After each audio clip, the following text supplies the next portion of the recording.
Hey guys, back with another video, and this time we have a book haul.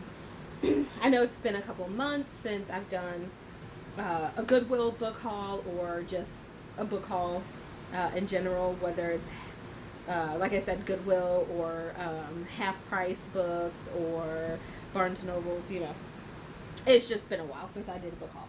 All right, so first book haul is book haul for um, my boys. So, I'm a sucker for reader. I love reading. And my husband knows that I do too. And we go shopping for books for boys. We know things that they like, but sometimes I think it's kind of cool for them to read some things that are outside of their comfort zone of reading, things that they may still like, has like similar topics, but the writing just may be a little bit different, kind of just to get them into the whole, like, when I'm reading at school, most of the time the books that I read I may not like, but I got to read them for the assignment sort of thing. um, but actually they like a lot of these books that I have this time, so that was pretty cool. All of these books, by the way, except for let me see, one, two,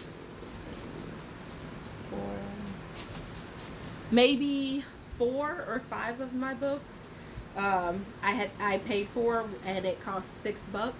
And the rest of these books, all the rest of the books in this haul are free. So I'm going to start off with a haul of all the free books first. All right. Well, one book I had to pay for, and then the rest of them are free. All right. So this book is for my oldest son. And I have the first one downstairs in our bookshelf in the basement, I believe. And so Dad saw the second one, so we went ahead and got the second one for the boys. So, and yes, I did say Dad because I'm used to calling my husband Dad in front of the kids, so that way they can always remember it's yes, sir, because he's your dad, and don't give me that, you know, other crazy stuff where kids call their parents by their name and stuff like that. Nope, we don't do that. So, and then I also have a 3-year-old, so just to make sure that he always knows this is Dad. Not, you can't call him Richard. His name is Dad. But anywho, off that spree. So this is Chicken Soup for the Teenage Soul 2, and they have stories by Jennifer Love Hewitt, Andrew Keegan, Will Hoff, or wait, sorry, Horniff, Kelly Garnett, Eliza Donovan, and more. Yeah, and more people. Okay, so yeah, I used to love these when I was little, so picked him up one. Sometimes he likes some of the things that I used to like when I was little, and then sometimes he doesn't, so hit or miss. All right, now the rest of these for the boys are free books. So here we go. We have Sea Turtles. Okay. My 2 older boys love science, so I was really excited when we got this one. And now the 3-year-old is starting to like science because he's starting to just like whatever his brothers like, which for me is good. All right, and then we got Encyclopedia. Oh my goodness, can I not pronounce Encyclopedia Brown, everyone's favorite boy detective. My 8-year-old loves to investigate everything. Like every question he asks is a why. Why this? Why that? Why this or that? So that was pretty cool.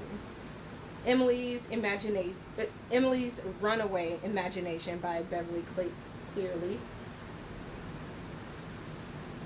Is chapter book. He's starting to get into having to read some bigger books, not all of them necessarily chapter books, but for him to be in the 3rd grade, he's starting to read more and understand more, so he's moving up to chapter book section, and he likes the Beverly Cleary books. Sorry, I mispronounced her name earlier.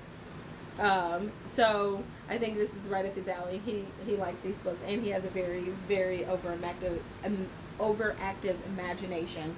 So I can easily link the two for it to be like an interesting book.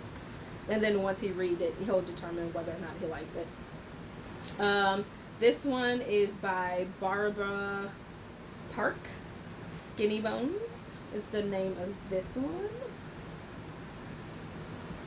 I just thought the cover looked funny, so I picked this one up. And then all three of my boys like baseball, so for there to be a baseball or a kid getting hit with a baseball in front of it, right up their alley.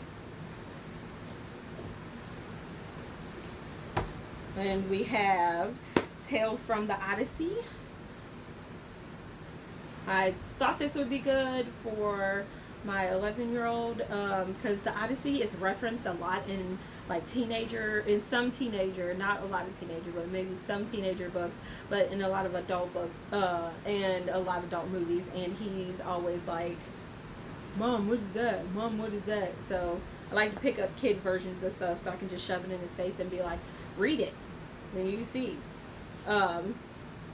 He will get thrown off by how thick the book is, but what I love about this is that the print is not very big at all. Once I can actually find the page print. See, it's enough spacing and stuff that it'll take him not very long at all to get through some of those, and that also makes him a little bit more excited. Like, I like some books that are small print, but I prefer bigger print books because I don't like squinting at things. I mean, I already got bad eyes. Hello, I wear glasses. All right. No Flying in the House by Betty Crock. All the boys like anything to do with magic, definitely at young ages when you're like, oh my goodness, it's magic. And then my older boys sometimes just like reading to the younger ones. So that, and then there's some illustrations in there as well, so they may or may not like this one. I'm not sure, but because it had something to do with flying in it, grab that one.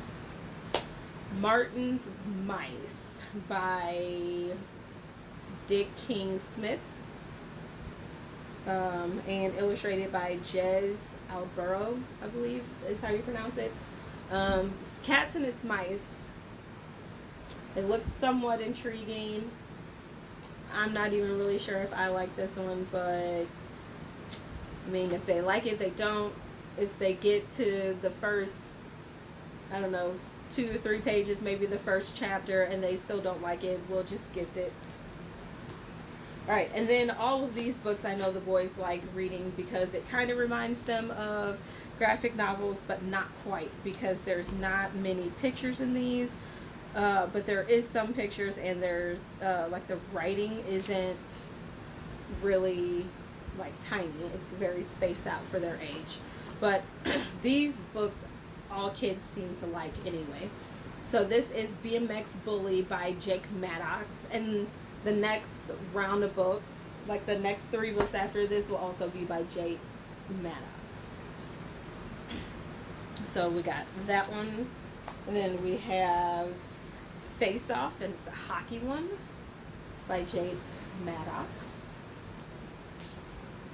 Then we have Batter Up by Jake Maddox. I think my oldest son will like the first 2 because it's BMX and skateboarding. This one is baseball, so he'll definitely like it. Actually, my oldest one will like the first 2 because it's BMX and hockey.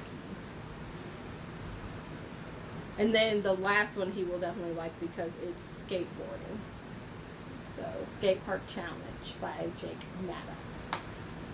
And my 8-year-old will like all of them only because his brother likes all of them, and he would definitely like the one with baseball because all 3 of them love baseball on their own.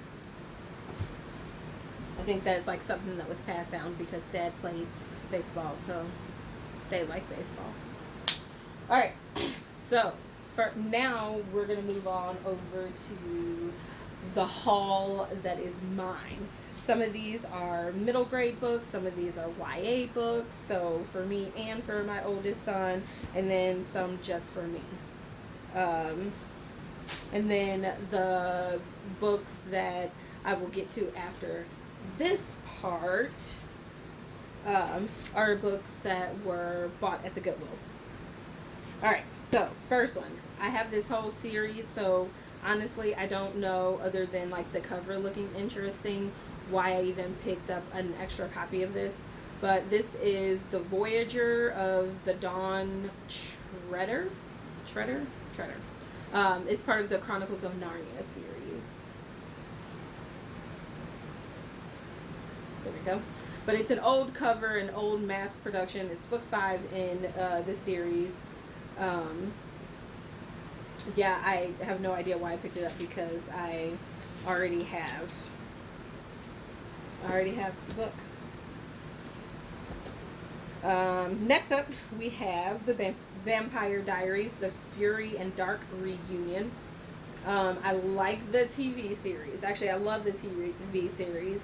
And the vampires aren't all like glittery and rainbowy, so that's another reason why I like it. It's kind of like, I want to say, young adult version of like Interview with the Vampire sort of thing, like, you know, old school vampires, but brought to the present. But it to me, it doesn't feel teeny bopper-ish, so, you know, whatever, I like them. So that's mine. Alright, I got this one solely based on the cover. This is called Afterlife. It's the sequel to Everlasting, a Kiss by an Angel novel. So I need to find the book Everlasting. Yeah, because I just picked this one up because the cover looked pretty, but I don't even have the first one in the series. But this is like, it's so gorgeous. I don't really care for pink at all, so I don't get like pink flowers at all, but the way this stands out on the cover, that's all black, you know, black background, and then the rose is the pop color. I described it. It was like, huh, might be good. Might not even be good. Might have to gift it. But hey, just picked it up anyway. Alright, so I got this book because I read The Invention of Hugo Cabret, and I feel like this is the same illustrator or possibly the same author. I cannot remember who wrote Hugo Cabret, and I really like this book. So this is Wonderstruck. Creator Brian Selznick, the creator of the Cadet Medal winner, The Invention of Hugo Cabret. Okay, so it is the same author. And most of the, well, I would say most, Hugo Cabret, the entire book was kind of like a historical text, and I believe this one might be as well. But I got this because of Hugo Cabret. And as soon as I saw the binding of this, that's when I knew it had to be by the same person. And then that's the front. So, yeah. It was in a discard pile, so I grabbed that Joker. I was like, yeah. Definitely. So, this is actually for me, not even for my oldest son. Which my oldest son would benefit from reading it, but because of how thick the book is, he's probably going to be like, no, Mom, not happening. And I don't know in the Heroes of Olympus where this one falls. This is book 4. So I collect them and then I read them out of order, so I am so totally confused on the whole thing. But this is The House of Hades. So, yeah. I think this probably comes after the Percy Jackson books, maybe before, I'm not sure. But this was one of the very few books in the pile of discarded books that had a really good cover on it, and it reminded me of the Percy Jackson books, so I just grabbed it. Definitely, since I believe I have 2 of the books on my bookshelf already. And I really need more bookshelves and more space, but we don't have it at this house. So when we move, I will be looking for a house with enough space to put a lot of books and bookshelf, because I need to get all my books set out on the shelf. Some of them are in tubs, and I don't know what's all in them because it's so many books. I have so many books, but I mean, when we downgraded, we still didn't think we were going to downgrade to no space. So, you know, it is what it is. We're making do. And if I remember I have a book, I just go searching. And then sometimes I just go searching for TBR. You know what I mean? It just happens. All right, so this is also part of the Heroes of Olympus. This is the Demigod Diaries, including new short stories, games, and more. And this, I don't think this is any particular in-between book, because it doesn't have a number. Like, this one says number 4, this one just says it's part of the series. So I'm thinking you can read this one at any point during you reading the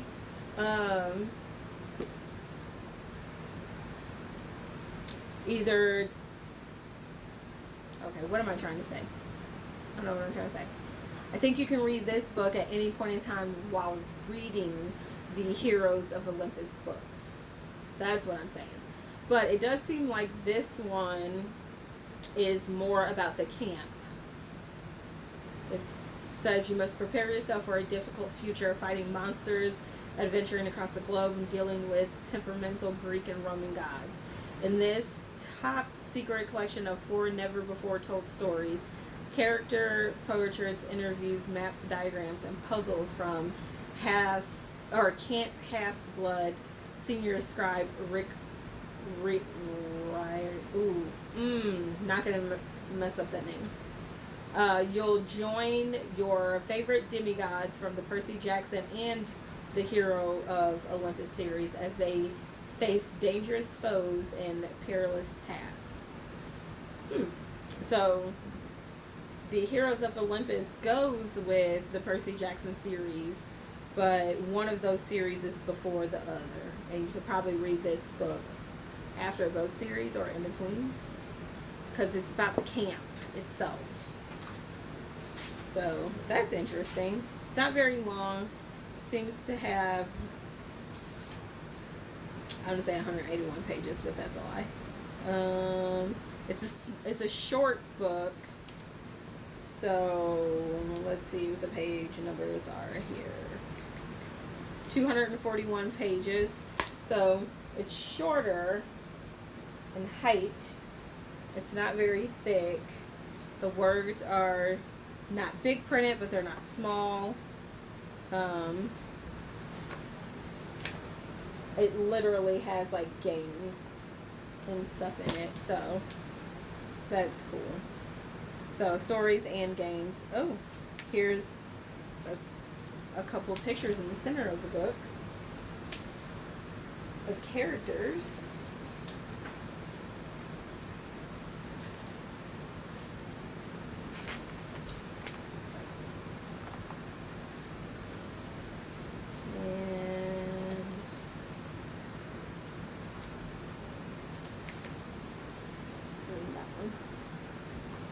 So, still think that is a book for me. My son's probably going to be like, no, not interesting, Mom.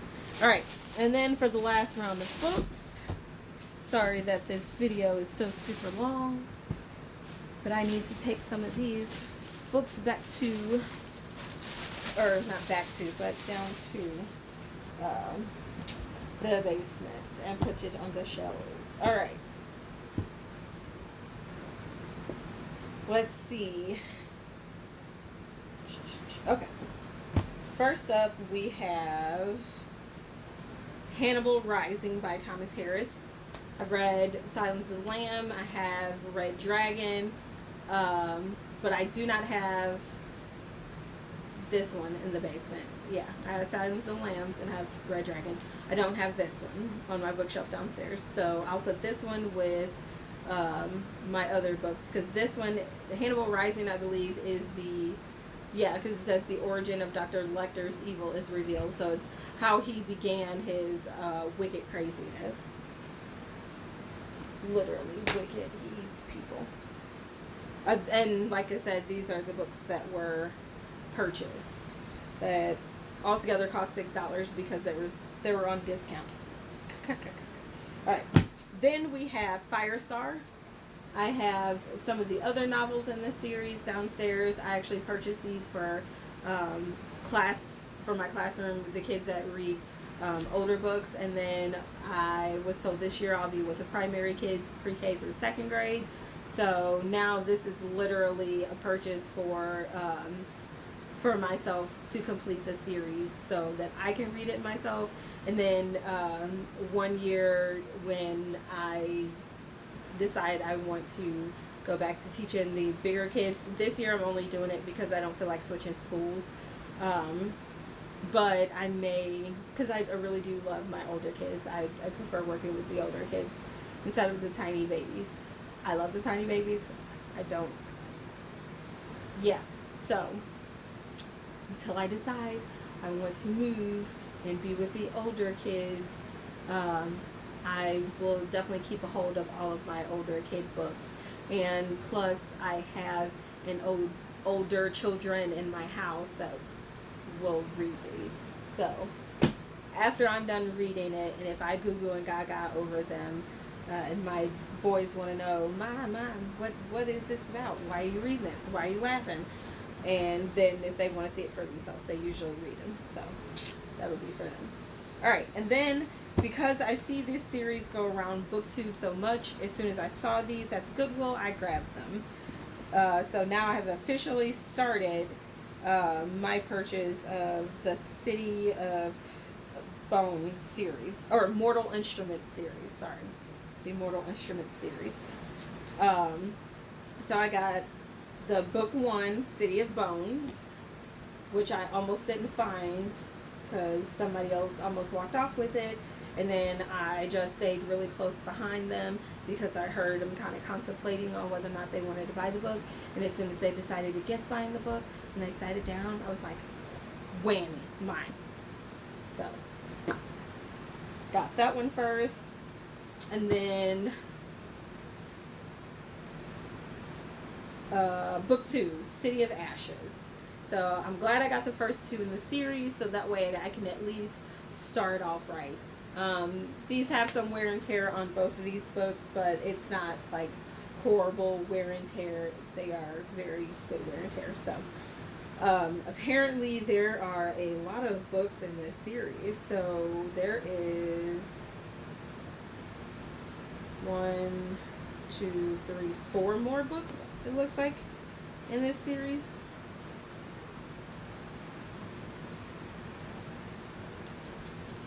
Yep. And then, oh no, I lied. There is, wait, what book is City of Ashes? Okay, so we got 1, 2, 3, 4.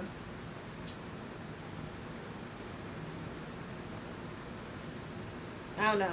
There's a lot of books in this series, so it looks like there's also another set, but I'm not sure if it goes with the Immortal Instruments or if it's a different series. And then that one, so far, it looks like it has 5 books to that one, but it could be more. I don't know. It says Clockwork Prince, so I'm guessing that's like a type of Immortal Instrument, or that should say something devices. Infernal Devices. So, Infernal Devices and Immortal Instruments seem to be a series that is either together or separate, but similar. Can't really tell from the back of the books. But, anywho, got book 1 and 2 to start myself off right. And then, gosh, I'm really taking forever with this haul, am I? Alright, and then the last 2 books. I have Stephen King Dreamcatcher.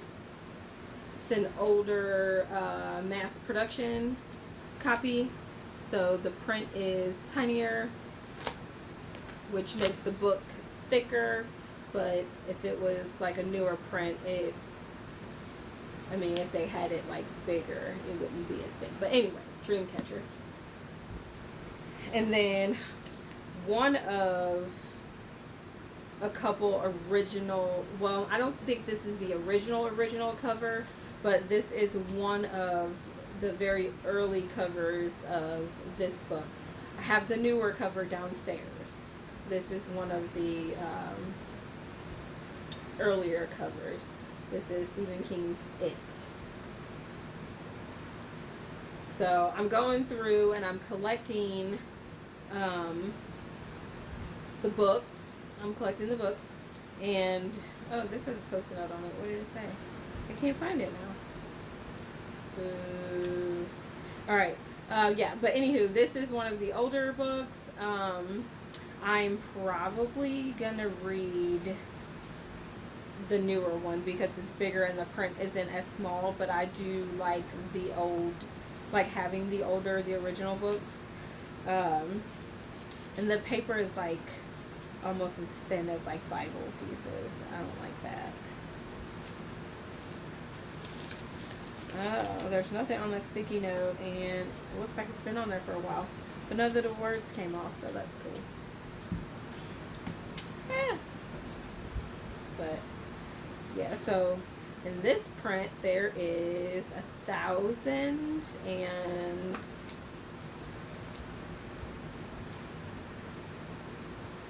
oh my goodness. 1,078 pages. Yep, 1,078 pages. Not counting the epilogue. And counting the epilogue, there is 1,090 pages. Yeah, but there's also like several different parts of this book. So like part 1, part 2, I believe. Yeah, so you got part 1, part 2, part 3, part 4, and part 5, which I believe is now how they're making the new movie series, because the original the original TV movie was based off, obviously off the book, but I don't think it's as close, and it put all parts in one movie, which, I mean, it's still a darn good movie, and I mean, it's an original movie, so you gotta love it. But it was a TV movie, which I'm thinking meant that it was aired on TV as a movie in a couple like different parts, and well, I think it was like more like a flashback movie, if I'm not mistaken. But anyway, yeah. And then like this new series of movies is okay. And this new series of movies actually goes in parts. So the part 1 says The Shadow Before. Part 2 is the June of 1958. Part 3 is The Grown-Ups. And part 4 is July of 1958, so it goes back, I believe. Yeah, I don't know. And then part 5 is The Ritual. So, I don't know. Don't know. Because what's sad is that even though I love to watch or read the books before I watch the movie, my mom was like, no, you are not reading Stephen King books. So when I was younger, I saw the movie first. So naturally, when this new movie came out, I decided to watch the movie before I still have even read this book. So, yes, collecting all the Stephen King books, and so far, I think I'm doing pretty good. So, there's that. Alright, so now that I've made this video incredibly long, this is probably my longest video, and yeah, so now that I've made it super long and it's 30 minutes, y'all could fast forward through a half of this video if you want to, but I just wanted to show you my humongous book haul for both my boys and myself. So, that is all I have for you. Until next time. Bye.